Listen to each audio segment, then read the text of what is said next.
আসসালামু আলাইকুম। আবারও গরম গরম লং ড্রামা নিয়ে হাজির হয়ে গেলাম। এখন নিশ্চয়ই ভাবছেন যে গরম গরম কিভাবে হলো। এই ড্রামাটা 2024 সালে রিলিজ হয়েছে। Drama name are you the on. গল্পটা একটা মেয়েকে নিয়ে যে খুবই বুদ্ধিমতী, তবে দুর্ভাগ্যবশত মেয়েটির 3 বছরের স্মৃতি নষ্ট হয়ে গিয়েছে এবং সে ভুলবশত প্রিন্সকে নিজের হাজবেন্ড ভেবে বসেছে। আর প্রিন্সও ওই মেয়েটিকে ব্যবহার করার জন্য মেয়েটির হ্যাঁতে হ্যাঁ মিলিয়ে দেয়। এবার কিভাবে তাদের দিন যাচ্ছে আর কিভাবে তারা একে অপরের প্রেমে পড়বে, এই পুরো ড্রামাতে আমরা সেই ঘটনাই দেখতে পাবো। তো চলো আর কথা না বাড়িয়ে ড্রামার এক্সপ্লেনেশন শুরু করা যাক। ড্রামার শুরুতেই আমরা একটি সেনাবাহিনীর ক্যাম্প দেখতে পাই। আকাশে মেঘ করে বৃষ্টি নেমে যায়, পরিবেশ বেশ শান্ত। বৃষ্টি নামার কারণে ক্যাম্পের আশেপাশে জ্বলতে থাকা আগুন নিভে যায়। ক্যাম্প পুরোপুরি অন্ধকারে ছেয়ে গেলে আমরা ঘাসের মধ্যে থেকে কালো কাপড় পরা একদলকে বের হয়ে আসতে দেখি। এরা ছিল ডাকাত, আর ওরা ওই ক্যাম্পের উপর আক্রমণ করে দেয়। সৈন্যরা চিৎকার চেঁচামেচি করছিল যে ডাকাতেরা আক্রমণ করে দিয়েছে। সেখানে আমরা একজন প্রিন্সকে দেখতে পাই। সে শুনছিল বাইরে খুব চিৎকার চেঁচামেচি হচ্ছে, মারামারি হচ্ছে, তবে প্রিন্স ভেতরেই বসে থাকে। একটু পরে প্রিন্স যখন বের হয়, ডাকাতদের যে সর্দার সে প্রিন্সের দিকে তীর ছুঁড়ে দেয়। ফ্লোরের ওপর ফোঁটা ফোঁটা রক্ত পড়ছে। সবাই তো স্তব্ধ হয়ে গিয়েছে। তবে আমরা দেখতে পাই প্রিন্স সেই তীরটা ধরে ফেলেছে, যে কারণে তার হাত কেটে গিয়েছে আর ফ্লোরের রক্ত তার হাত থেকে পড়েছে। আর এই তীর ধরে ফেলার স্টাইল দেখে নিশ্চয়ই বুঝতে পারছেন প্রিন্স সাধারণ কেউ না। ডাকাত সর্দার একটা মাস্ক পরেছিল, আর তার চোখ দেখে আমার মনে হচ্ছিল এটা কোনো মেয়ে। এখানেই সিন কাট হয়। আমরা ডাকাত সর্দারকে তার ডেরাতে ফিরে আসতে দেখি। সে ফিরে এসে নিজের মাস্ক খুলে রাখে। তার হাত এবং হাঁটা চলা দেখে তো আমি এক প্রকার নিশ্চিত সে মেয়ে। তবে এখানে আর কিছুই দেখানো হয় না। এখান থেকে সিন চলে যায় বহু দূরের কাহিনীতে। ছোট্ট একটা শহর, যে শহরের মাঝখান দিয়ে একটা গাড়ি যাচ্ছে। গাড়িটা চুই ম্যানশনের সামনে এসে থামে। গাড়ি থেকে খুব সুন্দর একটা মেয়ে বের হয়ে আসে। সামনেই 3জন মহিলা বসে শাকসবজি বাছছিল। আর তারা যখন ওই সুন্দর মেয়েটিকে দেখে, তারা কানাঘুষা করতে থাকে, এত সুন্দর মেয়ে যার বউ, সে নিশ্চয়ই অনেক বড়লোক হবে। তাহলে এই এলাকায় থাকতে এসেছে কেন?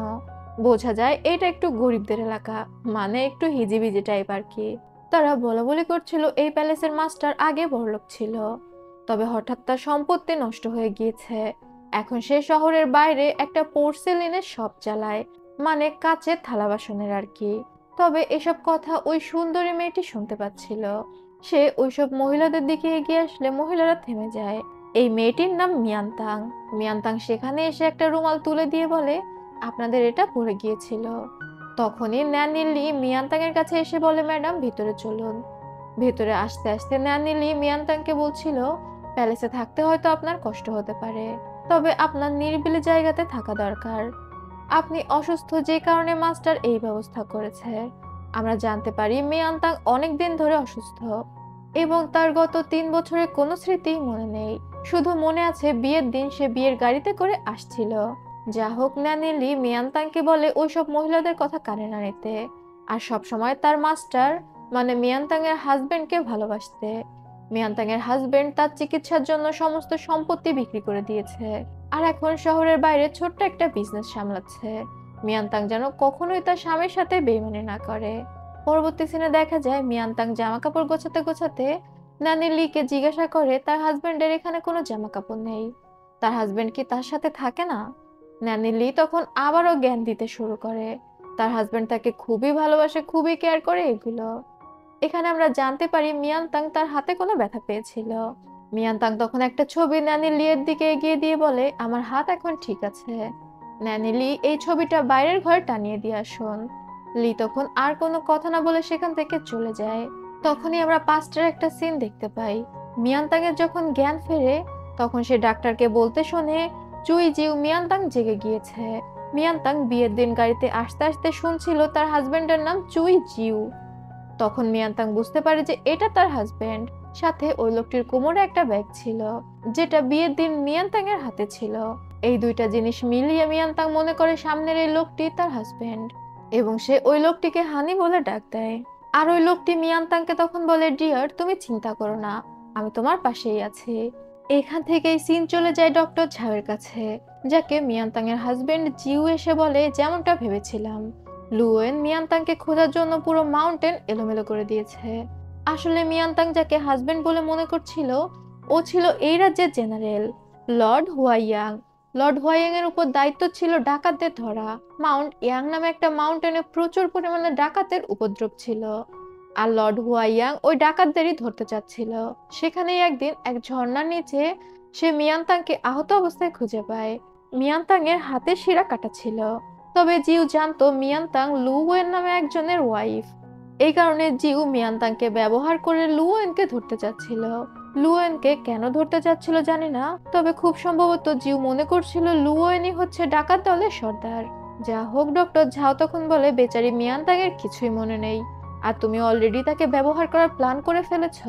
এত সুন্দর মেয়েটা তোমার হাতেই পড়েছে, আমার ওর জন্য খারাপ লাগছে।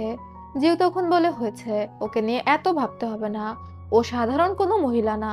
এখন হয়তো ওর কিছু মনে নেই বলে খুব স্বাভাবিকভাবে দেখতে পারছো, তবে ও খুবই চালাক আর ধূর্ত প্রকৃতির মহিলা। ডক্টর ঝাও তখন বলে এই জন্যই তো তার কাছে নিজেকে তার হাজবেন্ড বলে পরিচয় করিয়ে দিলে। এবার জিউ ডক্টর ঝাওকে ঝানি মেরে বলে তুমিই তো, কেন ওর সামনে চুই জিউ নামটা বলতে গেলে? ডক্টর ঝাও তখন বলে তোমার নিকনেম যে আমি তো তাই ডেকেছি, বলো তোমার নাম জিউ না? এবার জিউ আর কিছু বলতে পারে না। ডক্টর ঝাও আর জিউ ভালো বন্ধু ছিল। সন্ধ্যার দিকে জিউ আসে মিয়ানতাং এর প্যালেসে। মিয়ানতাং জিউকে দেখে দ্রুত আসে ওর কোটটা খুলে দেওয়ার জন্য, তবে জিউ মিয়ানতাংকে ইগনোর করে যায়, কেননা ওরা তো আর আসল হাজব্যান্ড ওয়াইফ ছিল না। এখানে আমরা বুঝতে পারি মিয়ানতাং খুব ভালো একটা মেয়ে, যে নিজের হাজব্যান্ডকে সাপোর্ট করতে চায়। জিউ মিয়ানতাংকে পাশে বসিয়ে জিজ্ঞাসা করে তোমার কি কিছু মনে পড়েছে পাস্টের কথা? মিয়ানতাং জানায় তার কিছুই মনে পড়েনি। তবে জিউ মনে মনে ভাবছিল যে মিয়ানতাং হয়তো নাটক করছে, তার অনেক কিছুই মনে আছে বা মনে পড়েছে, কিন্তু সে সেগুলো জিউকে বলছে না। এরপর কথায় কথায় মিয়ানতাং জিউকে কিছু টাকা এনে দেয় এবং বলে ন্যানি লিয়ের থেকে আমি শুনেছি আমার চিকিৎসা করাতে গিয়ে তুমি তোমার অর্ধেক সম্পত্তি বিক্রি করে ফেলেছ। আমার খুবই খারাপ লেগেছে। এই টাকাগুলো আমার কাছে ছিল, আমি এগুলো তোমাকে দিতে চাই যাতে তুমি এগুলো ব্যবসাতে কাজে লাগাতে পারো। তুমি শহরের দোকান বিক্রি করে ছোট্ট একটা শহরে ছোট্ট একটা দোকান চালাচ্ছ। আমি বুঝি তোমার কতটা কষ্ট হচ্ছে। আহারে, বাস্তবে যদি এমন বউ পাওয়া যেত। তবে জিউ মিয়ানতাং এর টাকাগুলো নেয় না। মিয়ানতাং এর হাজবেন্ডের প্রতি এমন ভালোবাসা দেখে জিউ না চাইতেও মিয়ানতাংকে জড়িয়ে ধরে সান্ত্বনা দেয় আর বলে তুমি দ্রুত সুস্থ হয়ে যাও, তাহলেই হবে, বাকি সবকিছু আমি সামলে নিব। এরই মধ্যে ন্যানি লিয়ে এসে জানায় তাদেরকে খাবার দেওয়া হয়েছে। তারা যখন একসাথে খেতে বসে মিয়ানতাং খুব দ্রুত খাচ্ছিল। জিউ মিয়ানতাং এর দিকে তাকিয়ে পড়লে মিয়ানতাং লজ্জা পেয়ে বলে অনেক দূর ট্রাভেল করে এসে আমার খুবই ক্ষুধা লেগে গিয়েছে। জিউ তখন মুচকি হেসে বলে তুমি খাও, তুমি যেভাবে খাচ্ছ তোমাকে খেতে দেখে আমার নিজেরও ক্ষুধা বেড়ে গিয়েছে। দুইজনে খাওয়া শেষ করে নেয়। রাতের বেলা মিয়ানতাং বিছানা ছেড়ে অপেক্ষা করছিল জিউয়ের আসার। তবে জিউ ঘরে এসেই বলে ব্যবসার কাজে তার বের হয়ে যেতে হবে। ও আসলে মিয়ানতাং এর সাথে রাত থাকতে চাইছিল না। এখন মিয়ানতাং তো খুবই বুদ্ধিমতী মেয়ে, সে তখন জিউকে একটা কোট দিয়ে বলে এটা আমি তোমার জন্য সেলাই করেছি, তুমি পরলে আমার খুবই ভালো লাগবে। আর এরপর সে নিজে হাতে জিউকে সেটা পরিয়ে দেয়। তবে জিউ তো সন্দেহভাজন ছিল। ও যখন ওই কোটটাতে গিট দিচ্ছিল, জিউ মনে করে ও হয়তো জিউয়ের গলাতে গিট দিয়ে দিবে, আর দ্রুত মিয়ানতাং এর হাত মুচড়ে ধরে। মিয়ানতাং তো অবাক হয়ে যায়। জিউ তখন আবার হেসে দিয়ে বলে আমি দেখছিলাম তোমার মার্শাল আর্ট মনে আছে কিনা, তুমি তো আগে মার্শাল আর্ট জানতে। মিয়ানতাং তখন বলে তার হাতে তো একটু ব্যথা ছিল, যদিও এখন সেটা নেই, তবে মার্শাল আর্টের ব্যাপারে তার খুব বেশি মনে নেই। এরই মধ্যে জিউয়ের কোটের ভিতর থেকে একটা পাউডারের ডিব্বা পড়ে, যেটা খুব দামি ছিল। মিয়ানতাং অবাক হয়ে সেটা ধরে বলে এত দামি একটা জিনিস, এটা কি আমার জন্য? জিউ তখন বলে অবশ্যই। মিয়ানতাং তখন বলে আমাদের এমনিতেই টাকার সমস্যা চলছে, তুমি এত দামি জিনিস কেন এনেছো? জিউ তখন বলে এটা কোনো বিষয় না, মাঝে মাঝে তোমাকে কোনো উপহার দিতে তো ইচ্ছা করে, কম দামি জিনিস তো দিতে পারি না। মিয়ানতাং তো খুশি হয়ে যায় যে তার হাজবেন্ড তাকে খুবই ভালোবাসে। এরপর জিউ নিজের কাজে বের হয়ে যায়। পরদিন সকালে মিয়ানতাং যখন মার্কেটে আসে, ওর একটা চুলের কাটা পছন্দ হয়।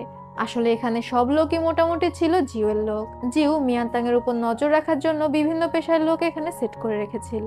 মিয়ানতাং এর যে চুলের কাটা পছন্দ হয়েছিল, এটাও ছিল জিউয়ের লোকের দোকান।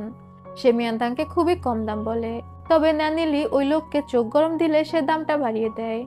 মিয়ানতাং তখন হতাশ হয়ে সেটা রেখে দেয়, কারণ এত দামি জিনিস সে এখন নিতে পারবে না, তাদের টাকার অভাব চলছে। এরপর আশেপাশে অনেক লোকদের দেখা যায় যারা মিয়ানতাং এর উপর নজর রাখছিল। মিয়ানতাং এবার ন্যানি লিকে বলে সে জিওয়ের দোকানে যেতে চায়, দেখতে চায় তার হাজবেন্ড কেমন ব্যবসা করছে।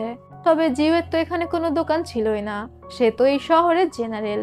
মিথ্যা পরিচয়ে মিয়ানতাং এর সাথে থাকছিল। ন্যানি লি কোনোভাবে মিয়ানতাংকে বুঝিয়ে দোকানে যাওয়া থেকে আটকাতে চাচ্ছিল, তবে মিয়ানতাং একের পর এক প্রশ্ন করেই চলেছে। বাধ্য হয়ে ন্যানি লি স্বীকার করে যে এখানে জিওয়ের কোনো দোকান নেই, যাতে মিয়ানতাং চিন্তা না করে টাকা পয়সা নিয়ে, এই কারণেই সে মিথ্যা বলেছে। তবে এটা শুনে মিয়ানতাং এর আরো বেশি খারাপ লাগতে শুরু করে। এদিকে জিউ যখন মাউন্টেন দিয়ে যাচ্ছিল, সত্যি সত্যি তাদের উপর ডাকাত আক্রমণ করে, কেননা সে তো সাধারণ বিজনেসম্যানের ছদ্মবেশে যাচ্ছিল। তবে ডাকাতরা আক্রমণ করার পর চারদিক থেকে ডাকাতদেরই সৈন্যরা ঘিরে ফেলে। এটা ছিল ডাকাতদের জন্য একটা ফাঁদ। জিউ সমস্ত ডাকাতদের মেরে দুইজনকে জীবিত ধরে নিয়ে আসে, লুওয়েন মানে তাদের সর্দারের ব্যাপারে খোঁজখবর নেওয়ার জন্য। এদিকে মিয়ানতাং কিছু বাদাম নিয়ে বাইরের মহিলাদের সাথে গল্প করতে আসে, যারা সবসময় একসাথে কাজ করে এবং এর ওর বিষয় নিয়ে গল্প করে বেড়ায়। মিয়ানতাং সেখানে আসলে ওই সকল মহিলারা জিজ্ঞাসা করে তোমার হাজবেন্ড কেমন, তাকে তো দেখাই যায় না। মিয়ানতাং তখন জানায় সে ব্যবসার কাজে অনেক ব্যস্ত থাকে, তাই রাতে ফিরে আসে এবং সকালে ফিরে যায়। ওই মহিলারা জিজ্ঞাসা করছিল তোমার হাজবেন্ড তোমাকে কেমন ভালোবাসে। মিয়ানতাং জিউ এর গল্প বলছিল। জিউ তাকে খুবই ভালোবাসে, খুবই রেসপেক্ট করে। আর জিউ খুব সাধারণ একজন ছেলে, খুবই দয়ালু। অন্যদিকে আমাদের জিউকে দেখানো হয় যে ওই দুইজন ডাকাতকে পানিতে চুবাচ্ছিল, মানে খুবই দয়ালু মিয়ানতাং এর হাজবেন্ড। ওই মহিলা তখন বলে তোমাকে এগুলো কে বলেছে, ন্যানি লি? মিয়ানতাং তখন জানায় হ্যাঁ। ওই মহিলারা জিজ্ঞাসা করে তোমার কি মনে হয়? এটা শুনেই মিয়ানতাং একটু থমকে যায়, কারণ তার তো জিউ এর ব্যাপারে কিছুই মনে নেই। পরবর্তী সিনে আবার আমরা জিউ এবং ডক্টর ঝাওকে গল্প করতে শুনি। যেহেতু ওরা দুই বন্ধু ছিল, সবসময় জিউ সবকিছু ডক্টর ঝাওয়ের সাথে শেয়ার করত। ডক্টর ঝাও জিজ্ঞাসা করছিল তুমি মিয়ানতাং এর পাস্ট সম্পর্কে জেনেছো? জিউ তখন বলে জেনেছি, 3 বছর আগে মিয়ানতাং এর চুই জিউ নামে একজনের সাথে বিয়ে হওয়ার কথা ছিল। তবে রাস্তাতেই মিয়ানতাং কিডন্যাপ হয়ে যায়, মানে ডাকাতরা তাকে কিডন্যাপ করে নিয়ে যায়। সেখানে মিয়ানতাং 3 বছর ছিল। এখন বাকিটা মিয়ানতাংকে কেন হত্যা করার চেষ্টা করা হয়েছে এগুলো এখনো জিউ জানে না। এরপরেই দেখা যায় মিয়ানতাং একজন মেইডের সাথে দেখা করতে গিয়েছে। সে ছিল মিয়ানতাং এর পুরনো মেইড, মানে মিয়ানতাং যখন তার বাবার বাড়ি থাকতো এই মেইড মিয়ানতাং এর দেখাশোনা করতো। আর বিয়ের দিন এই মেইড মিয়ানতাং এর সাথে এসেছিল। মিয়ানতাং এই মেইডকে তো চিনতে পারে, যেহেতু ছোটবেলা থেকে একসাথে থেকেছে। সে জিজ্ঞাসা করে বলো তো আমার বিয়ের দিন কি হয়েছিল? আমার যতটুকু মনে পড়ে মাউন্টেনের উপরে ডাকাতরা আমাদের গাড়ির উপর আক্রমণ করেছিল, তখন অন্যান্য সবাই আমাদেরকে রেখে পালিয়ে গিয়েছিল। এরপর আর কিছুই মনে নেই। ওই মেয়ের তখন বলে না না, এমন কিছুই তো ঘটেনি। আপনার মিস্টার চুইজুয়ের সাথে খুব সুন্দরভাবে বিয়ে হয়েছে, আপনাদের খুব সুখের সংসার ছিল। হঠাৎ করে আপনি অসুস্থ হয়ে যান। আপনি ভেবেছিলেন মিস্টার জিউ অনেক খারাপ, এই কারণে আপনি বিয়েতে খুশি ছিলেন না। তবে পরবর্তীতে আপনার ভুল ভেঙে গিয়েছিল। মিস্টার জিউ খুবই দয়ালু এবং ভালো মানুষ বের হয়েছিল। তবে মিয়ানতাং এর এই বিষয়টা নিয়ে খটকা লাগছিল, কিন্তু তার যেহেতু কিছু মনে নেই সে তো নিশ্চিত হয়ে কিছু বলতে পারে না। এদিকে এই মেইডকে জিউই পাঠিয়েছিল মিয়ানতাং এর কিছু মনে আছে কিনা সেই বিষয়ে ইনভেস্টিগেশন করার জন্য। আর সবকিছু শুনে সে বুঝতে পারে মিয়ানতাং এর আসলেও কিছু মনে নেই। এরপর দেখা যায় ন্যানি লি মিয়ানতাং এর বিষয়ে জিউকে জানাচ্ছিল। ন্যানি লি জানায় সে আপনার প্রতি খুবই সিনসিয়ার, সে আপনার টাকা পয়সার সমস্যা নিয়ে অনেক চিন্তিত এবং চেষ্টা করছে দোকান কেনার, যাতে করে আপনাদের সমস্যা দূর হয়ে যায়। আমরা দেখতে পাই মিয়ানতাং এক লোকের সাথে কথা বলছে তার দোকান কেনার বিষয়ে। ওই লোকটার দোকানে কিছু ঝামেলা ছিল, সে খুব কম দামে মিয়ানতাংকে ওই দোকানটা দিয়ে দেয়। মিয়ানতাং সেখানে ফিউনারেলের জিনিসপত্রের দোকান খোলে। আর ফিউনারেলের জিনিসপত্রের দোকান খোলার কারণে ওই দোকানের সামনে যে দোকান ছিল সেটা ছিল একটা খাবারের দোকান। সেখান থেকে কেউ কোনো খাবার কিনছিল না, মানে এটাকে তারা অশুভ মনে করছিল। এক পাশে ফিউনারেলের দোকান, অন্য পাশে খাবারের দোকান, যে কারণে খাবারের দোকান দিন দিন লসে চলতে থাকে। এবং মিয়ানতাং ওই লোকের কাছে এসে তার দোকানটাও কেনার অফার দেয়।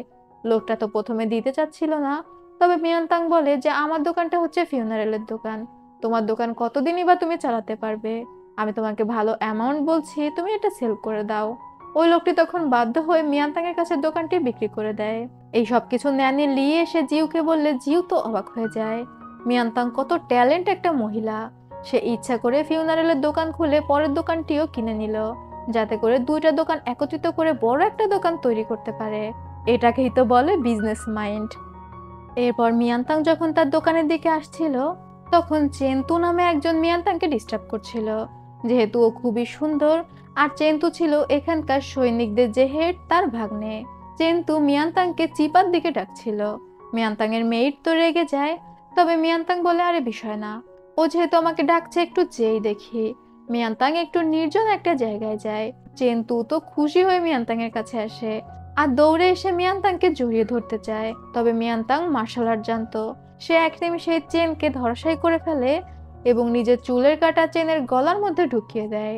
চেনের সাথে থাকা দুইজন গার্ড এসে মিয়ানতাংকে বলে চেনকে ছেড়ে দিতে। মিয়ানতাং তখন বলে তোমরা যদি আর এক পা আগাও, আমি কাঁটাটা আরো একটু ঢুকিয়ে দিব, আর আরেকটু ঢুকালে চেনকে কেউই বাঁচাতে পারবে না। এই খবর যখন জিউয়ের কানে আসে, ও তো অবাক হয়ে যায়। তার মানে মিয়ানতাং খুব ভালো মার্শাল আর্ট জানে, সাথে সে আকুপাঞ্চারও জানতো। না হলে সঠিক ডিরেকশনে তো চুলের কাঁটা ঢুকাতে পারতো না। জিউয়ের গার্ড মোরু জিউকে বলে রাস্তার সবাই শুধু মিয়ানতাং এর দিকে ঘুরে ঘুরে তাকায়, এমনকি মহিলারা পর্যন্ত। জিউ তখন বলে কেন, সে কি খুব সুন্দর? ন্যানি লি তখন বলে আরে না, ওই মেয়েটিকে মাঝে মাঝে সুন্দর দেখায়, তবে সে আপনার যোগ্যই না, আপনি আরো সুন্দরী ডিজার্ভ করেন। এটা শুনে জিউ একটু খুশি হয়। রাতের বেলা জিউ যখন তার প্যালেসে আসে, সে মোরুকে বলে রেডি থাকতে। সে যাচ্ছে মিয়ানতাংকে ইন্টারোগেট করতে। মোরু তখন বাইরে পাহারা দিতে থাকে। জিউ ভিতরে গেলে দেখতে পায় মিয়ানতাং মাত্র গোসল শেষ করে বের হচ্ছে। আর মিয়ানতাংকে দেখে তো জিউয়ের হাওয়া টাইট হয়ে যায়, এত সুন্দরী মেয়ে।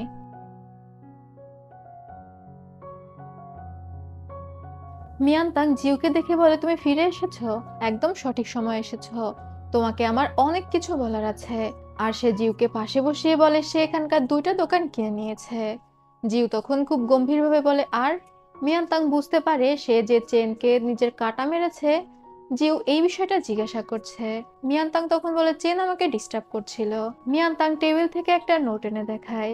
চেন নামে ওই ছেলেটার বিরুদ্ধে সে একটা কমপ্লেন করেছে, যেটা লর্ড হুয়াইয়াংকে দিতে হবে, মানে এই শহরের জেনারেল, যে ওর পাশেই বসেছিল।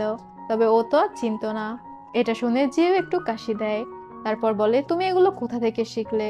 তুমি যেভাবে ওকে চুলের কাটা মেরেছো, তোমার কি পাস্টের ঘটনা মনে পড়ে গিয়েছে? জিউ ইন্টারোগেশন বলতে এটাই বোঝাচ্ছিল। ও ভাবছিল চেনকে মিয়ানতাং যেভাবে মেরেছে, নিশ্চয়ই ওর পাস্টের ঘটনা মনে পড়ে গিয়েছে। তবে মিয়ানতাং জিউকে একটা বই দেখিয়ে বলে ডক্টর ঝাও আমাকে এই বইটা দিয়েছিল আকুপাঞ্চার পয়েন্টের। এই কারণেই তো আমি ওকে আকুপাঞ্চার পয়েন্টে মারতে পেরেছি, মানে যে পয়েন্টে মারলে মানুষ প্যারালাইজড হয়ে যাবে। জিউ তখন ওই বইটা সরিয়ে দিয়ে বলে এই বই তোমার আর পড়তে হবে না, এটা কোনো ডাক্তারি বই নাকি সন্ত্রাসী তৈরি করার বই। এবার মিয়ানতাং জিউকে বলে আমি ভাবছিলাম আমরা যে দুইটা দোকান কিনেছি, এই দুইটা দোকান কি ছোট ছোট দুইটা দোকান ঠিক থাকবে, নাকি দুইটাকে মাঝখান থেকে ভেঙে একত্রিত করে বড় দোকান তৈরি করব। জিউ তখন বলে ছোট ছোট দুইটাই ঠিক থাকবে। তবে মিয়ানতাংয়ের এই উত্তরটা পছন্দ হয় না।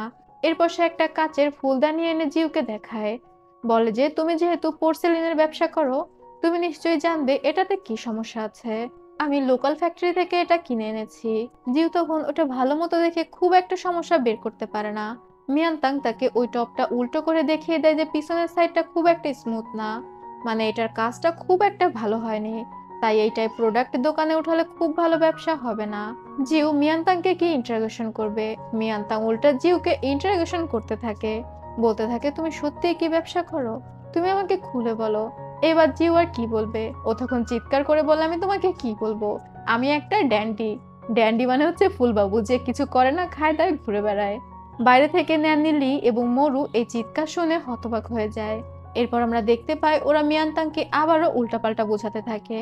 ওরা বুঝায় মিয়ানতাং অসুস্থ হওয়ার আগে এই সমস্ত বিজনেস মিয়ানতাং দেখতো। আগের বিজনেসের দলিল এবং কাগজপত্র দেখিয়ে বলে দেখো সবকিছু তোমার সিল, এগুলো সবকিছু তুমি নিয়ন্ত্রণ করতে, আর আমি ফুলবাবু হয়ে ঘুরে বেড়াতাম। এই কারণে আমি তোমাকে মিথ্যা বলেছিলাম যে তোমার অসুস্থতা সত্ত্বেও তুমি যাতে ওই দোকানগুলো কন্ট্রোল করতে না চাও, ঘরে বসে ভালো করে রেস্ট নিতে পারো। তবে আমি বিজনেসের কিছুই বুঝি না, মাঝে মাঝে তোমাকে সাহায্য করার জন্য শুধু ডেলিভারি দিতাম। এটা শুনে মিয়ানতাং হতাশ হয়ে যায়। আর তারপর জিউকে উল্টো সান্ত্বনা দিয়ে বলে আচ্ছা চিন্তা করো না, এখন যেহেতু আমি সুস্থ, আমি ব্যবসাটা ভালো মতোই সামলে নিব। আমার অসুস্থতার জন্যই তো তোমাকে এত সাফার করতে হচ্ছে। এবার জিউ মিয়ানতাংকে জড়িয়ে ধরে বলে কষ্ট পেও না, তুমি অনেক পরিশ্রম করে ব্যবসা দাঁড় করিয়েছিলে, আমি সেই ব্যবসাগুলোকে ভালো করে মেনটেন করতে পারিনি। সবকিছু ঠিক হয়ে যাবে। তোমার কাছে এই সবকিছু নতুন লাগছে কারণ তোমার পাস্টের কোনো ঘটনাই মনে নেই। আজ আমি তোমার সাথেই থেকে যাব, বিছানা রেডি করো। আর এরপরেই দেখা যায় মিয়ানতাং এবং জিউ এক ঘরে ঘুমাতে যায়, একই খাটে। তবে দুইজনেই বেশ আনইজি ফিল করছিল। মিয়ানতাং এর তো কিছু মনে ছিল না, তারপরেও ওর খুব আনইজি লাগছিল। আরো মনে মনে ভাবছিল আমি কি ওর সাথে এভাবেই ঘুমাতাম। এদিকে জিউ তো কোনোভাবে পারলে খাটে থেকে পড়েই যাচ্ছে, কারণ সে অন্য একটা মেয়ের সাথে এভাবে শুয়ে আছে। যদিও বউ পরিচয় আছে, তবে বউ তো আর না। মিয়ানতাং জিউকে জিজ্ঞাসা করে, আমরা কি আগে এভাবেই ঘুমাতাম? জিউ বুঝতে পারে ওর ডিস্টেন্সটা একটু বেশি হয়ে গিয়েছে। তখন ও মিয়ানতাং এর আরেকটু কাছাকাছি এসে বলে, চিন্তা করো না, মাথার ভিতর এত বেশি চাপ দিও না, সবকিছু ঠিক হয়ে যাবে, চলো এবার ঘুমাই। একটু পরে মিয়ানতাং এর ওয়াশরুমে যাওয়ার প্রয়োজন হয়। সে অনেক বেশি পানি খেয়ে ফেলেছিল। তবে ও যখন উঠতে যায়, জিউ ইচ্ছা করে ওকে চেপে ধরে। জিউ ভাবছিল মিয়ানতাং হয়তো বাইরে যাচ্ছিল কোনো কাজে বা কারোর সাথে দেখা করতে। বিষয়টা অনেক হাস্যকর ছিল। বেচারি মিয়ানতাং ওয়াশরুমে যেতে পারে না। সকালবেলা যখন মিয়ানতাং এর ঘুম ভাঙে, দেখতে পায় জিউ অলরেডি বের হয়ে যাচ্ছে। তবে টেবিলের উপর সেই কমপ্লেন লেটারটা রয়েছে, যেটা মিয়ানতাং চেনের নামে করতে চায় লর্ড হুয়াইয়াং এর কাছে। ও ওই লেটারটা নিয়ে দৌড়ে বাইরে যায় এবং জিউকে বলে এই লেটারটা সে ফেলে যাচ্ছে। অবশ্যই লর্ড হুয়াইয়াং এর কাছে যেন এই লেটারটা পৌঁছে দেয়। চেন তাকে খুবই ডিস্টার্ব করে। জু বলার চেষ্টা করে এগুলো দিয়ে কোনো লাভ নেই, তাদের অন্যান্য অনেক কাজ আছে। মিয়ানতাং তখন বলে লর্ড হুয়াইয়াং কি কারাপ্ট? সে কি এসব ফালতু ছেলেদের আশ্রয় দিয়ে রাখে যাতে করে তার প্রয়োজনে ব্যবহার করতে পারে? ও খুব রাগ দেখাচ্ছিল লর্ড হুয়াইয়াং এর সাথে। জিউ তখন বলে, আরে না না, লর্ড হুয়াইয়াং খুবই ভালো, তুমি এই কমপ্লেন দিলে অবশ্যই সে অ্যাকশন নিবে। কিন্তু কি দরকার বলো, আমরা সাধারণ বিজনেসম্যান, নতুন এখানে এসেছি, কি দরকার চেনের সাথে ঝামেলা করার? মিয়ানতাং তখন বলে, ভয় পেও না, আমি তো আছি। সে জোর করে ওই লেটারটা জিউয়ের হাতে গুছিয়ে দেয়। এরপরেই দেখা যায় মিয়ানতাং তার দুইটা দোকান ভেঙে একটা দোকানে পরিণত করে ফেলছে। মিস্ত্রিরা কাজ করছে আর মিয়ানতাং সেগুলোকে নিয়ন্ত্রণ করছিল। তখন তার পাড়ার ওইসব মহিলারা এসে খোঁচা মেরে বলতে থাকে, সবই তো তুমি করো, তোমার হাজবেন্ড কই? এইসব কাজ তো তোমার হাজবেন্ডের করা উচিত। আর তারা চেনের ব্যাপারটা নিয়েও খোঁচা দিচ্ছিল। মিয়ানতাং তখন এসে বলে, যে আমাকে বা আমার ফ্যামিলি মেম্বারদের বুলি করার চেষ্টা করে, আমি তাদেরকে উচিত শিক্ষা দিই। আমাদের নিয়ে যারা আজে বাজে কথা বলে, তাদের জিভ টেনে ছিঁড়ে ফেলতে পারি। ওই মহিলারা এই কথা শুনে একটু ভয় পেয়ে যায়, কারণ এরাই সারা শহর ভরে ঘুরে বেড়ায় এবং উল্টাপাল্টা গসিপ করে বেড়ায়। এরপরেই দেখা যায় মিয়ানতাং জিওর জন্য রান্না করছে। জিও একটা ক্লাবে দাবা খেলা শিখতে যেত। মিয়ানতাং যায় সেই ক্লাবে জিওর জন্য খাবার নিয়ে। তবে মিয়ানতাং যখন গাড়িতে উঠে যাচ্ছিল, তখন আমরা সেখানকার একটা গাছে অদ্ভুত একটা চিহ্ন দেখতে পাই। তবে একটু পরে দেখা যায় মিয়ানতাং সেই ক্লাব থেকে ফিরে এসে মন খারাপ করে বসে আছে। জিউ যখন বাড়ি ফেরে দেখতে পায় মিয়ানতাং এর মন খারাপ। সে জিজ্ঞাসা করে, তোমার কি হয়েছে? মিয়ানতাং এবার জিউকে একের পর এক প্রশ্ন করতে থাকে। জিজ্ঞাসা করছিল, তুমি কোথায় যাও, কি করো, আমাকে বলো। আমি ক্লাবে গিয়েছিলাম, ক্লাবের মাস্টার বলেছে তোমার নামে কেউ সেখানে নেই, মানে জিউ নামে কেউ সেখানে ছিল না। জিউ তখন বলে, আরে আমার লজ্জা লাগে, আমি ক্লাবে যে দাবা খেলা শিখছি কিছু এক্সট্রা টাকা ইনকাম করার জন্য। তবে আমি তো একজন স্বনামধন্য বিজনেসম্যান, এখন আমি দাবা খেলবো টাকা ইনকামের জন্য, এটা ভাবতেই তো কেমন লজ্জাজনক। তাই আমি আমার নাম পরিবর্তন করে দিয়েছি। ক্লাবে সবাই আমার নাম জানে জিউ জিউ। এটা শুনে মিয়ানতাং বিশ্বাস করে নেয়। জিউ আসলে যা বলতো মিয়ানতাং তাই বিশ্বাস করত, কারণ ও জানতো ওর হাজবেন্ড ওকে খুবই ভালোবাসে আর ও চিকিৎসার জন্য তার সবকিছু শেষ করে দিয়েছে। এই কারণে ও অন্ধের মতো জিউকে বিশ্বাস করত। সে জিউকে বোঝায় সমস্যা আসলে সেটা সমাধান করতে হবে, একসাথে মিলে সমস্যা ফেস করতে হবে, এতে লজ্জার কিছু নেই। তখনই আমরা বাইরে থেকে এক মহিলা চিৎকার চেঁচামেচি শুনতে পাই, যে মিয়ানতাংকে জিউয়ের মিস্ট্রেস বলে চিৎকার করছিল।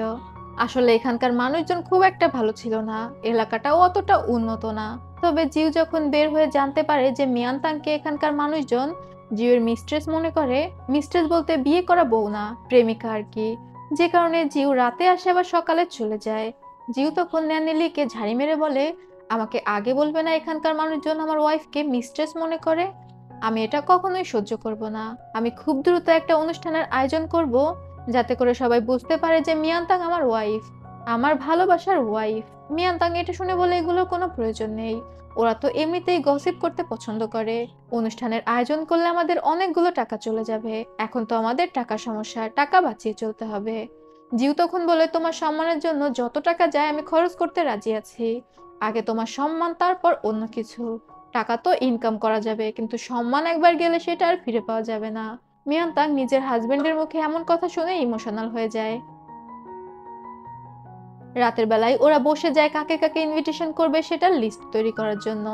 জিউ বলছিল এসবের কি প্রয়োজন, যে যে বলে আসলেই তো হয়ে যায়। মিয়ানতাং জানায় সে জিউয়ের ক্লাবের কিছু মানুষকে দাওয়াত দিতে চায়, ক্লাবের কিছু বন্ধু এবং মাস্টারদের। জিউ তো কিছু বলতে পারে না। মিয়ানতাং নিজে হাতে ইনভিটেশন কার্ড লিখছিল। জিউ তখন বলে তোমার হাতের লেখা খুব একটা সুন্দর না। মিয়ানতাং তখন বলে আমি জানি আমার হাতের লেখা খুব একটা ভালো না। জিউ বলে আসো আমি তোমাকে শিখিয়ে দিচ্ছি। এরপর জিউ নিজে হাত ধরে মিয়ানতাংকে হাতের লেখা শিখিয়ে দিতে থাকে। মিয়ানতাং তো জিউয়ের দিকে মুগ্ধ হয়ে তাকিয়েছিল। তবে এরপরেই আমরা লু ওয়েনকে দেখতে পাই, সেই ডাকাত সর্দার যার কাছে মিয়ানতাং 3 বছর ছিল। লু ওয়েন কিউকিন বাজাচ্ছিল। তখনই একজন মেয়েড এসে জানায় এখনো পর্যন্ত মিয়ানতাং এর কোনো খোঁজ পাওয়া যায়নি। লু ওয়েন তখন জানালার কাছে দাঁড়ায় আর চিন্তা করে, শীতকালে পাতা ঝরে যায়, গরমে সেই পাতা আবার ফিরেও আসে, শুধুমাত্র তুমি আমার কাছে ফিরে আসলে না।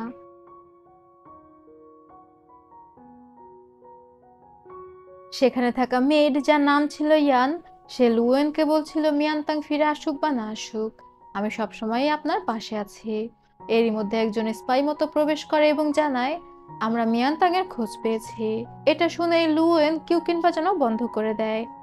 এরপর দেখা যায় মিয়ানতাং আর জিউ এসেছিল সে ক্লাবে সবাইকে ইনভাইট করার জন্য। তবে জিউ সেখানে ঢুকতেই সবাই দাঁড়িয়ে জিউকে সম্মান দিচ্ছিল। আসলে এরা ছিল জিউয়েরই লোক এবং সবাই জিউকে জিউ জিউ বলে ডাকছিল, যেটা সে মিয়ানতাংকে বলেছিল। জিউ তো আগেই জানতো মিয়ানতাং এখানে আসবে, তাই সবকিছু সে সেভাবেই সেট করে রেখেছিল। মিয়ানতাং খুব খুশি হয় এটা দেখে যে জিউকে সবাই এত সম্মান করছে। জিউয়ের মাস্টারকে যখন ইনভিটেশন কার্ড দেয়, জিউয়ের মাস্টার ভুল করে লর্ড হুয়াইয়াং ডেকে ফেলে। মিয়ানতাং অবাক হয়ে বলে লর্ড। জিউয়ের মাস্টার তখন বলে লর্ড হুয়াইয়াং বলেছে যে জিউ আস্তে আস্তে খেলায় উন্নতি করছে। এটা শুনে মিয়ানতাং অনেক খুশি হয়ে যায়। আরো চিন্তা করে যেহেতু লর্ড হুয়াইয়াং জিউয়ের খেলার প্রশংসা করেছে, নিশ্চয়ই সে জিউয়ের থেকে খারাপ খেলে। মিয়ানতাং এর খুবই প্রাউড ফিল হতে থাকে জিউকে নিয়ে। এরপর অনুষ্ঠানের দৃশ্য দেখানো হয়। মিয়ানতাং গাড়িতে করে অনুষ্ঠানের জায়গায় যাচ্ছিল। তখন ওদের এলাকার সেই 3 মহিলা দাঁড়িয়ে দাঁড়িয়ে গল্প করছিল যে একটা অনুষ্ঠানেরই তো আয়োজন করেছে, এত শো অফের কি আছে, ওদের না টাকা পয়সার সমস্যা চলছে, ব্যবসা লাটে উঠে গিয়েছে, মানে যা কিছুই করুক ওদের কুরকুরানি হবেই। তবে এখানে আমরা অদ্ভুত কিছু লোকদের ঘোরাফেরা করতে দেখি। আর উপরের একটা রেস্টুরেন্ট থেকে সবকিছুই জিউ নজরে রাখছিল। ডক্টর ঝাও জিউকে বলে তুমি এই অনুষ্ঠানের আয়োজন কেন করলে? জিউ তখন বলে এটার মাধ্যমে আমি মিয়ানতাংকে সবার সামনে তুলে ধরলাম। এখন যদি লুওয়েন কোনো স্পাই পাঠায় মিয়ানতাং এর খোঁজে, সে সহজেই জানতে পারবে মিয়ানতাং কোথায়। আর আজ যেহেতু অনুষ্ঠান, মিয়ানতাং তো মুক্ত থাকবে, ওরা যে কোনো অ্যাকশন নিতে পারে। মানে জিউ প্রত্যেকটা কাজে কাজে মিয়ানতাংকে ব্যবহার করছিল লুওয়েনকে ধরার জন্য। ডক্টর ঝাও তখন বলে তোমার কাজিন যদি এই বিষয়ে জানে, তোমাকে একদম ছিঁড়ে ফেলবে। এখানে আমরা জানতে পারি জিউয়ের তার কাজিন বিংলানের সাথে এঙ্গেজমেন্ট হয়ে আছে। ডক্টর ঝাও জিউকে জিজ্ঞাসা করে লিউয়েনকে ধরার পর তুমি মিয়ানতাং এর সাথে কি করবে?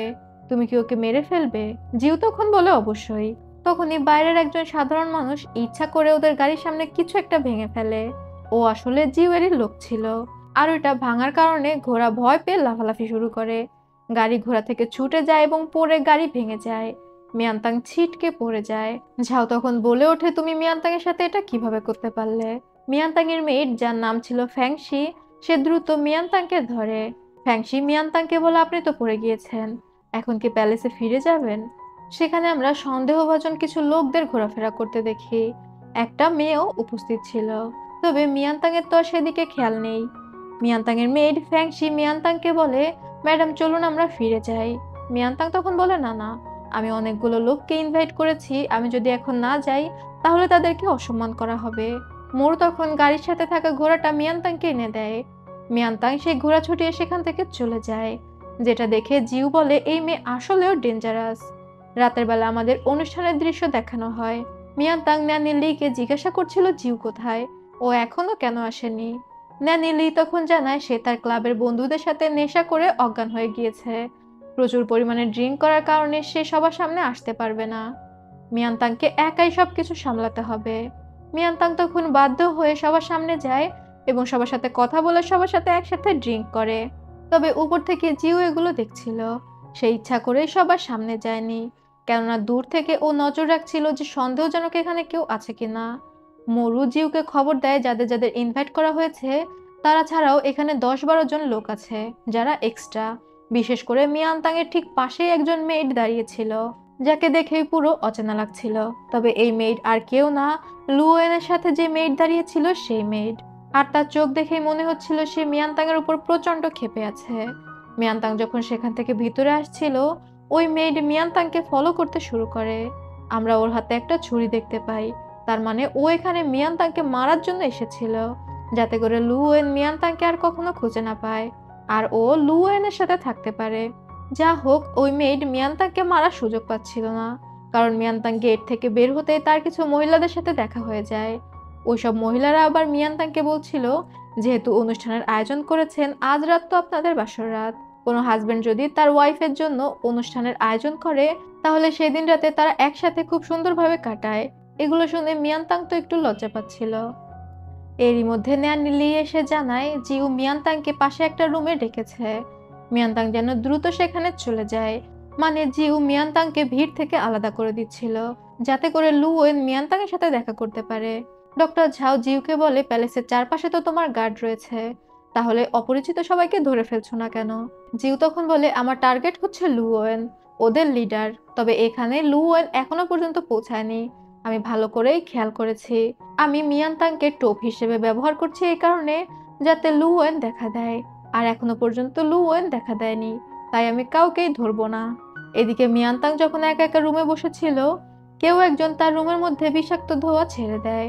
মিয়ানতাংও কম যায় না, সে রুমালে মুখ চেপে জানালা দিয়ে বের হয়ে যায়। দেখা যায় এটা আর কেউ না বরং চেন্তু ছিল।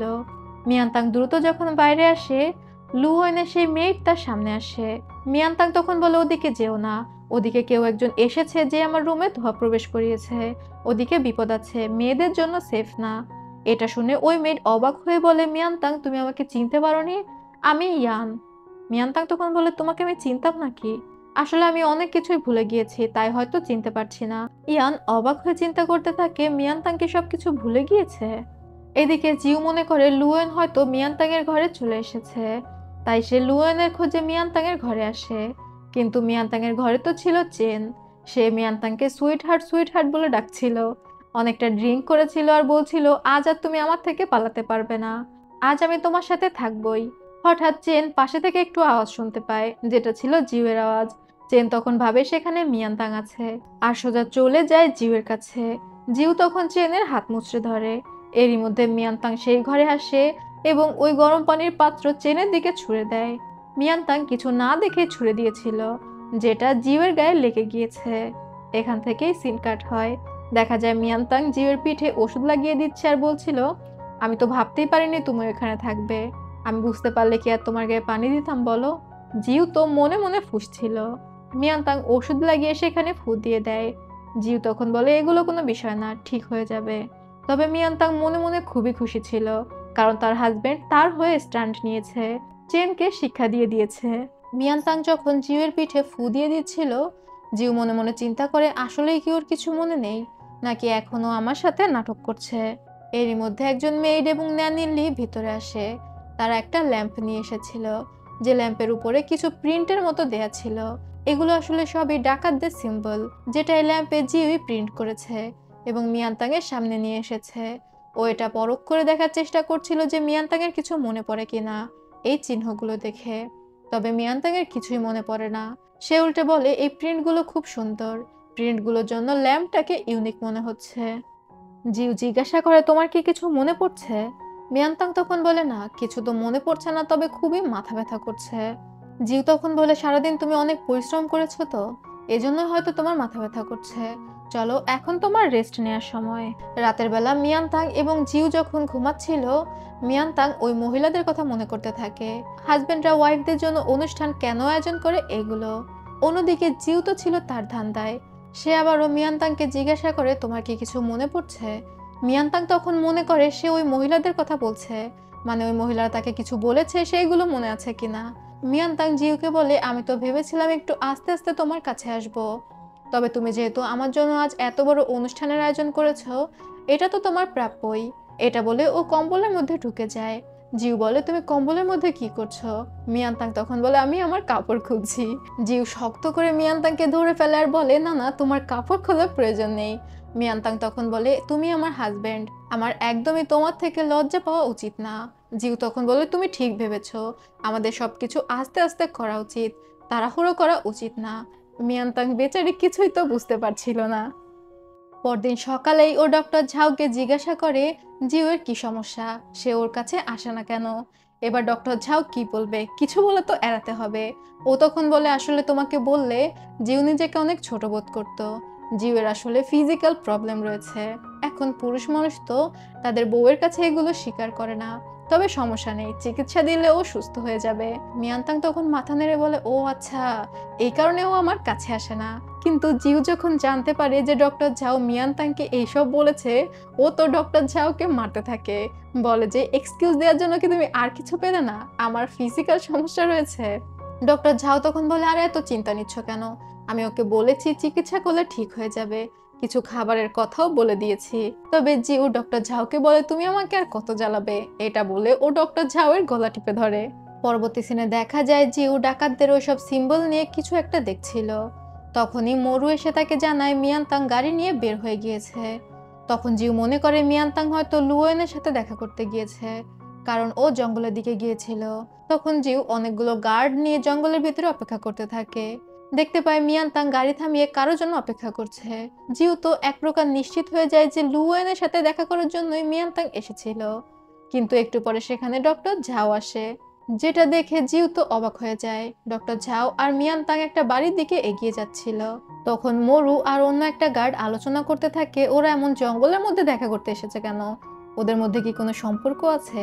এটা শুনে জিউয়ের তো প্রচন্ড রাগ উঠে যায়। মিয়ানতাং আসলে ডক্টর ঝাওকে নিয়ে একজন আর্টিস্টের কাছে এসেছিল।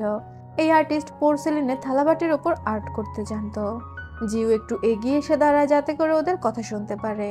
মিয়ানতাং সেই আর্টিস্টকে তার আঁকা পুরনো একটু ছবি দেখিয়ে বলে সে এই ছবির থেকেই আর্টিস্টের খোঁজ পেয়েছে এবং আর্টিস্টের সিল দেখে বুঝতে পেরেছে আর্টিস্ট পোর্সেলিনের বাটির ওপর আঁকাআঁকি করে। তবে আর্টিস্ট জানায় সে এখন আর্ট করা ছেড়ে দিয়েছে। মিয়ানতাং তখন অনেক আবেগ নিয়ে বলে আমি খুব অসুস্থ ছিলাম, আমার হাজবেন্ড তার বিজনেসের সবটা শেষ করে আমার চিকিৎসা করেছে, এখন আমি আমার হাজবেন্ডের পাশে থাকতে চাই। আমি শহরে ছোট্ট একটা দোকান কিনেছি, সেখানে আমি পোর্সেলিনের থালাবাটির বিজনেস শুরু করব। আপনি যদি আমাকে সাহায্য করেন তাহলে আমার খুবই উপকার হবে। ওই আর্টিস্ট ছবিতে একটা ফড়িং এঁকেছিল, যে ফড়িংয়ের চোখের মধ্যে সে একটা মহিলার ছবি এঁকেছে। ফড়িংয়ের চোখের মধ্যে যে মেয়ের ছবি রয়েছে সেটা এই আর্টিস্টের ভালোবাসার মানুষ। মিয়ানতাংয়ের এমন এক্সপ্লেনেশন দেখে আর্টিস্ট তো অবাক হয়ে যায়। ঝাও অবাক হয়ে মিয়ানতাংকে দেখছিল। তবে এই আর্টিস্ট জানিয়ে দেয় সে মিয়ানতাংকে কোনো সাহায্য করতে পারবে না, সে তো উঠে চলে যাচ্ছিল। মিয়ানতাং এগিয়ে গিয়ে বলে আপনি আমাকে কেন সাহায্য করবেন না, আপনি আমাকে একটু সাহায্য করলে তো আমি আমার হাজবেন্ডের পাশে দাঁড়াতে পারি। ওই আর্টিস্ট জানায় আমার ওয়াইফ তোমার মতোই ছিল, ও খুবই বুদ্ধিমতী ছিল এবং সবসময় আমার পাশে থেকেছে। আমি 10 বছর আর্ট নিয়ে স্ট্রাগল করেছি, আর 10 বছর আমার ওয়াইফ আমাকে উৎসাহ দিয়েছে। তবে জীবনে ও কি পেয়েছে, অসুস্থতার সময় ওকে আমি ডাক্তারও দেখাতে পারিনি, খুব বাজেভাবে ওর মৃত্যু হয়েছে। তোমার পরিণতিও এমন হবে। আমার ওয়াইফ সারা জীবন একজন ইউজলেস মানুষকে সাপোর্ট করেছে, তুমিও সেটাই করছো। মিয়ানতাং তখন বলে আমার হাজবেন্ড খুবই পরিশ্রমী আর খুবই ভালো। আর্টিস্ট বলে তাহলে তোমার হাজবেন্ড তোমার সাথে আসেনি কেন? তখনই বাইরে থেকে জিউ এসে দাঁড়ায় আর বলে আমি এসেছি, তবে একটু লেট হয়ে গিয়েছে।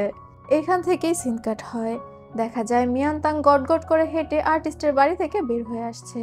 জিউ তখন ডক্টর ঝাওকে বলে তুমি যদি আর কখনো মিয়ানতাংকে নিয়ে বের হয়েছো, তোমার একদিন কি আমার একদিন। তুমি যদি এখানে না আসতে মিয়ানতাং নিশ্চয়ই লুয়েনের সাথেই দেখা করতো।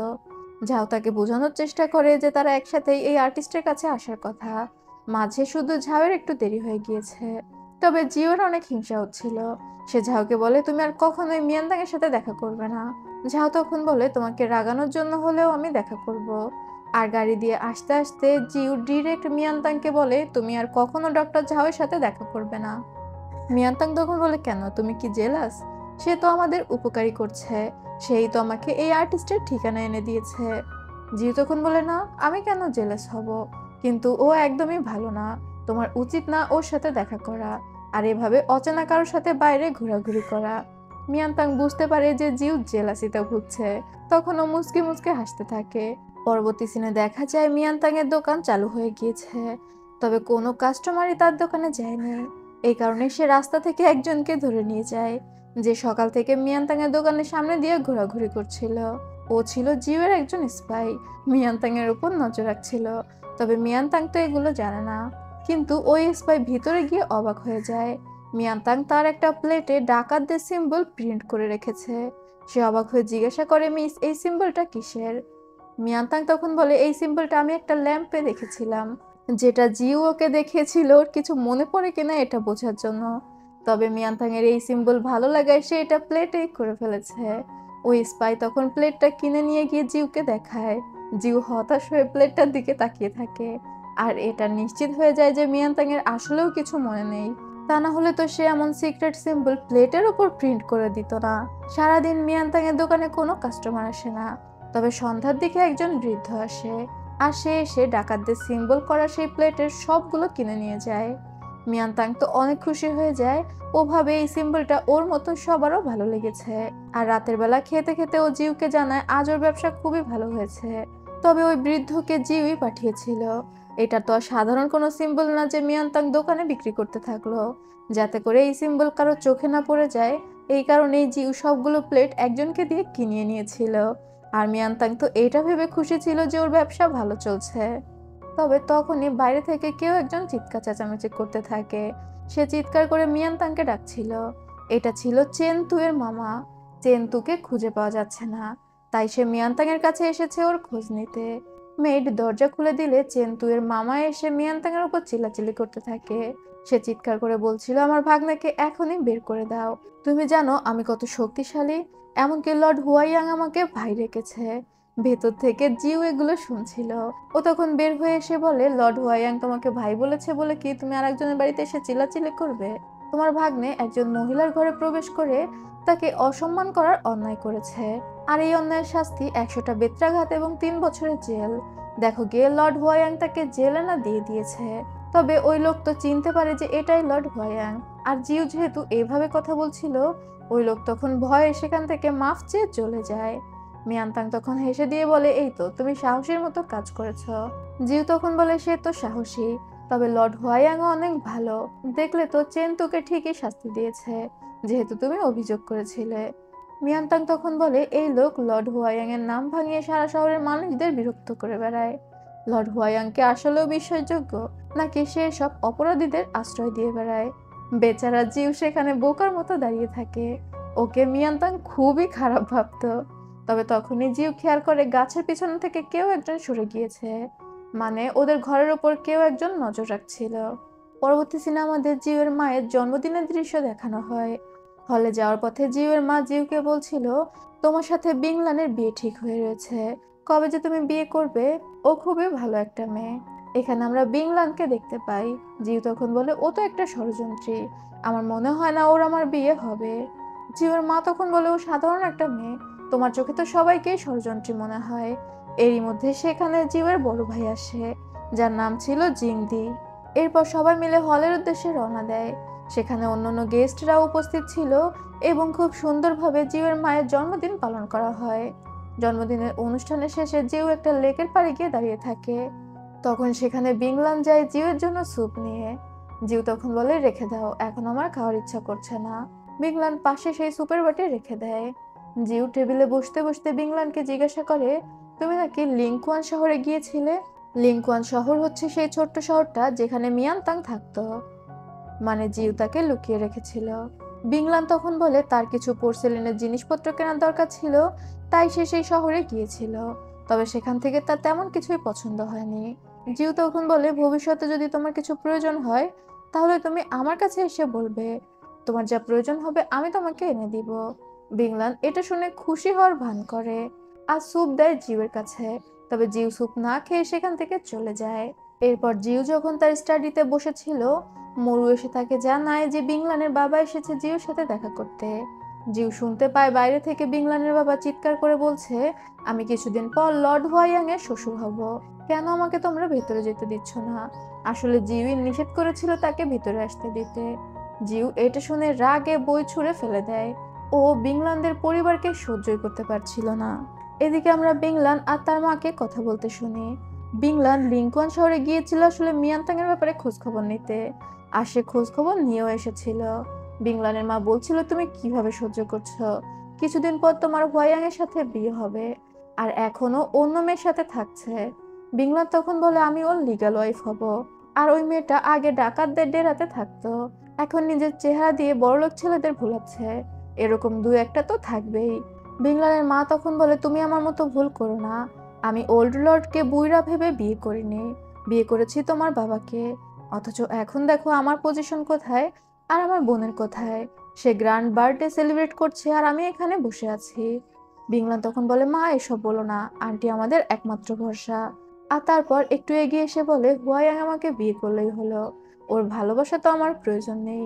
না, আমি ওকে ভালোবাসি, আমার শুধু পজিশনটা চাই, মানে লর্ড হুয়াইয়াং এর ওয়াইফের পজিশনটা আর কি, ক্ষমতা যাকে বলে। তার মানে বিংলান আর বিংলানের মা দুইজনেই একদমই সুবিধার না, আসলেই ওরা ষড়যন্ত্রী। এদিকে জিউ ফিরে এসেছিল মিয়ানতাং এর প্যালেসে। মিয়ানতাং জিউকে ফিরে আসতে দেখে দৌড়ে এসে জিউকে ধরতে চায়, তবে জিউ প্রচন্ড ড্রিঙ্ক করেছিল।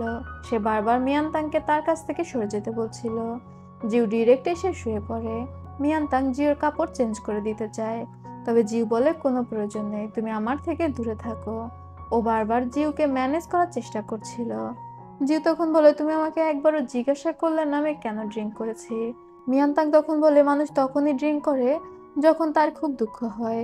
তুমি হয়তো টাকা পয়সা নিয়ে অনেক চিন্তায় পড়ে গিয়েছো, এই কারণেই তো নিজের দুঃখটা ভোলার জন্য ড্রিঙ্ক করেছো।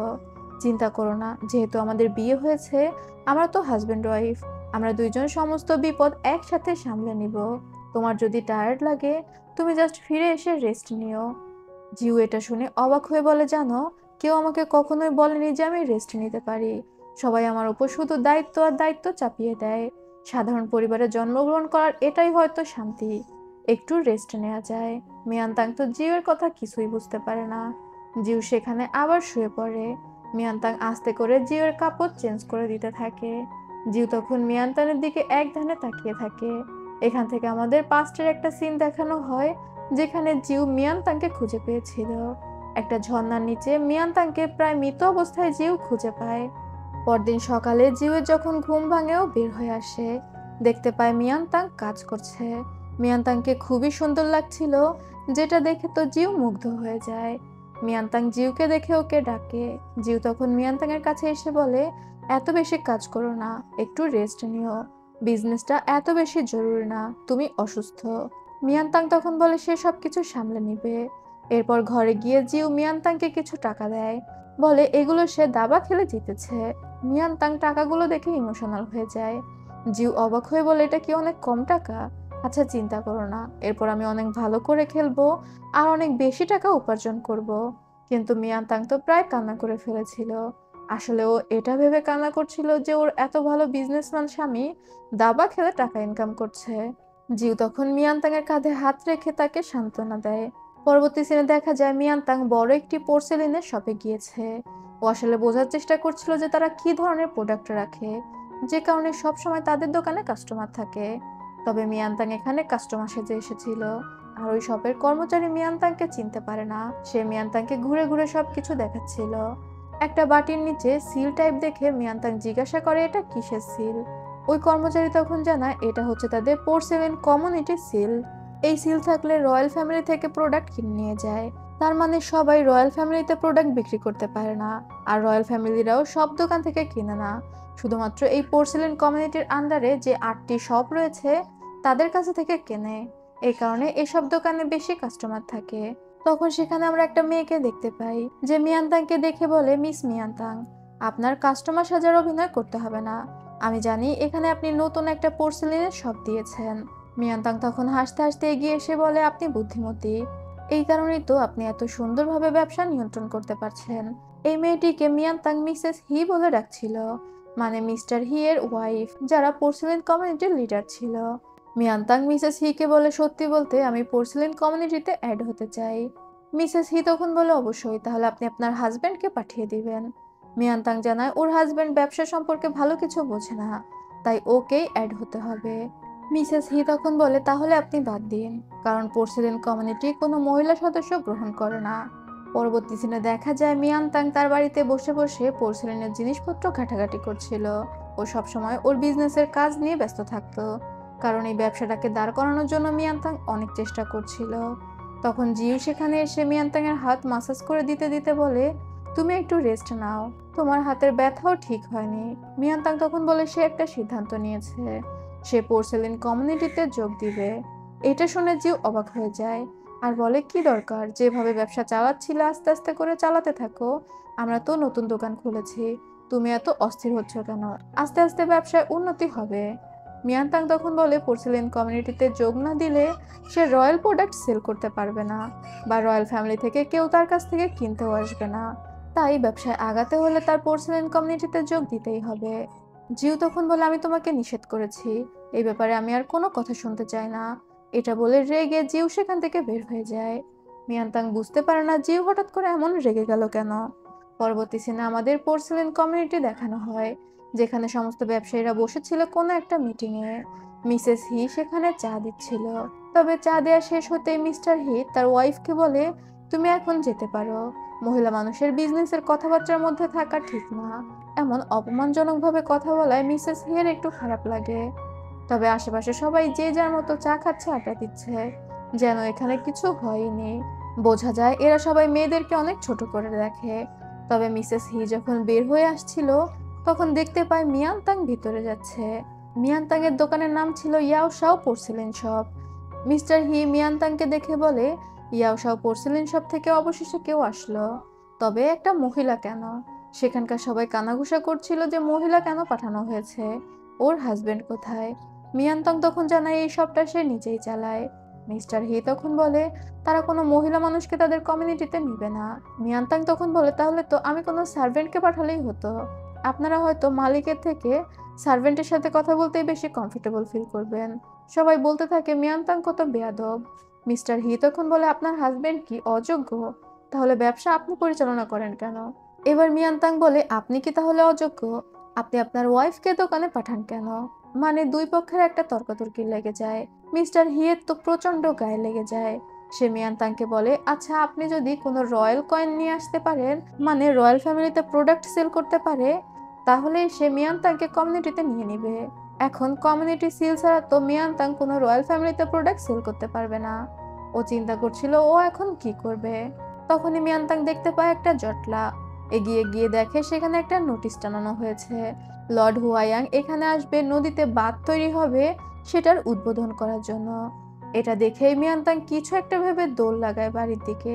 আর বাড়ি এসে ও কিছু মাছ দেখতে থাকে, যেগুলো সাধারণত আমরা অ্যাকোরিয়ামে লালন পালন করি, ছোট ছোট লাল লাল কার্প জাতীয় মাছ। ন্যানিলি দৌড়ে এসে বলে, আপনি এত দ্রুত বাড়িতে ফিরে আসলেন কেন? মিয়ানতাং ন্যানিলিকে বলে, বাজারে এই জাতীয় যত বড় বড় মাছ আছে সব কিনে নাও। ন্যানিলি তখন বলে, সেগুলো তো অনেক দাম।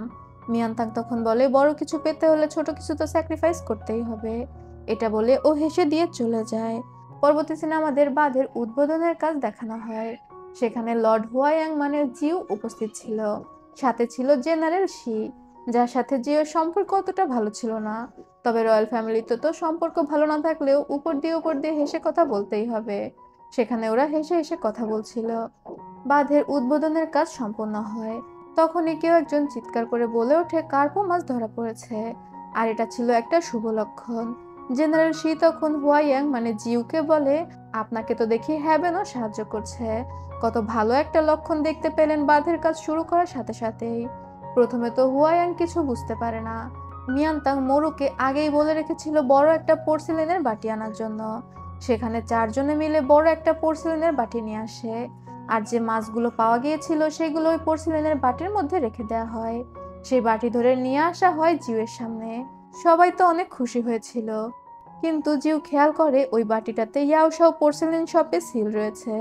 ও তো এটা দেখে টাসকি খেয়ে যায়। একজন গার্ড দৌড়ে এসে জানায়, এক মহিলা এই বড় পোর্সেলেনের বাটি দিয়েছে, আর সে এখন লর্ড হুয়াইং এর থেকে কোনো পুরস্কার চাচ্ছে। জিউ বুঝতে পারে এগুলো সবই মিয়ানতাং এর কাজ। পাশ থেকে জেনারেল শি বলে ওঠে, তাহলে ওকে ডাকা হোক, ও তো একটা উপকারী করেছে। এবার একজন যায় মিয়ানতাংকে ডেকে আনতে। মিয়ানতাং আসছে দেখে জিউ বুঝতে পারে না ও কি করবে। ও তো আর মিয়ানতাংয়ের সামনে যেতে পারবে না। তখন ও আরেকজন গার্ডকে সামনে রেখে দ্রুত গাড়ির মধ্যে গিয়ে বসে পড়ে, ওর অসুস্থ লাগছে এটা বলে। মিয়ানতাং যখন সেখানে আসে, একজন গার্ডের মাধ্যমে ওকে একটা রয়্যাল কয়েন দিয়ে দেয়। মিয়ানতাং জেনারেল শিয়ের দিকে তাকিয়ে গ্রেটিং করে, ও মনে করে ওইটাই লর্ড হুয়ায়াং, আর তারপর সেখান থেকে চলে যায়। এদিকে জিউ রেগে মেগে প্যালেসে ফিরে আসে, আর এসে দেখতে পায় মিয়ানতাং এর প্যালেসে যে মাছগুলো ছিল সেগুলো নেই। ও তো আগেই জানতো যে এগুলো মিয়ানতাং এর কাজ। ও তখন ন্যানি লিকে বকাবকি করে বলতে থাকে, আমি তোমাকে বলেছিলাম ওকে দেখে রাখতে, আমি ওকে এখানে রেখেছি লুয়েনকে ধরার জন্য। তোমার কি মনে হয় আমি আমার প্রিন্সের পরিচয় বাদ দিয়ে সারা জীবন ওর স্বামী সেজে থাকার নাটক করব? ন্যানি লি তো কিছু বলতে পারে না, বেচারি চুপ করে জিউয়ের ঝাড়ি শোনে। এদিকে মিয়ানতাং সেই কয়েনটা নিয়ে পৌঁছে গিয়েছিল পোর্সেলেন কমিউনিটিতে। এখন মিস্টার হি তো হেরে গিয়েছে, সে তো কিছু বলারই মুখ পাচ্ছিল না। কিন্তু তখনই মিস্টার হি এর বাবা বের হয়ে আসে, আর এসে বলে হি তো এটা মজা করার জন্য বলে দিয়েছে, যাতে করে তুমি শান্তিতে এখান থেকে চলে যাও। তুমি তো দেখছি এটা সিরিয়াসলি নিয়ে নিয়েছো। মিয়ানতাং বুঝতে পারে ওকে কমিউনিটির সদস্য না বানানোর জন্য ওই লোক এমন বলছে। প্রচন্ড অপমানিত হয়ে মিয়ানতাং সেখান থেকে বের হয়ে আসে। এদিকে বাড়িতে জিউ রেগে তার জন্য অপেক্ষা করছিল। মিয়ানতাং যখন বাড়ি ফিরে আসে, জিউ ডিরেক্ট মিয়ানতাংকে জিজ্ঞাসা করে, তুমি নাকি আজ লর্ড হোয়াইয়াং এর থেকে একটা কয়েন পেয়েছো? মিয়ানতাং তখন বলে, হ্যাঁ, আমি তার কাছে একটা পুরস্কার চেয়েছিলাম, সে জাস্ট একটা সৈন্যের মাধ্যমে কয়েন পাঠিয়ে দিয়েছে, একটু আন্তরিক না। জিউ তখন বলে, তুমি এগুলো কেন করতে গিয়েছো? মিয়ানতাং তখন বলে, সে পোর্সেলেন কমিউনিটিতে যোগ দিতে চেয়েছিল, আর পোর্সেলেন কমিউনিটিতে কি কি হয়েছে সেগুলো সে জিউকে খুলে বলে। জিউ তখন বলে, এই বাড়িটাতে কি থাকতে তোমার এতই সমস্যা? ঘরে বসে থাকো না, কি দরকার ব্যবসার? তোমার কত টাকা লাগবে আমি তোমাকে টাকা এনে দিব।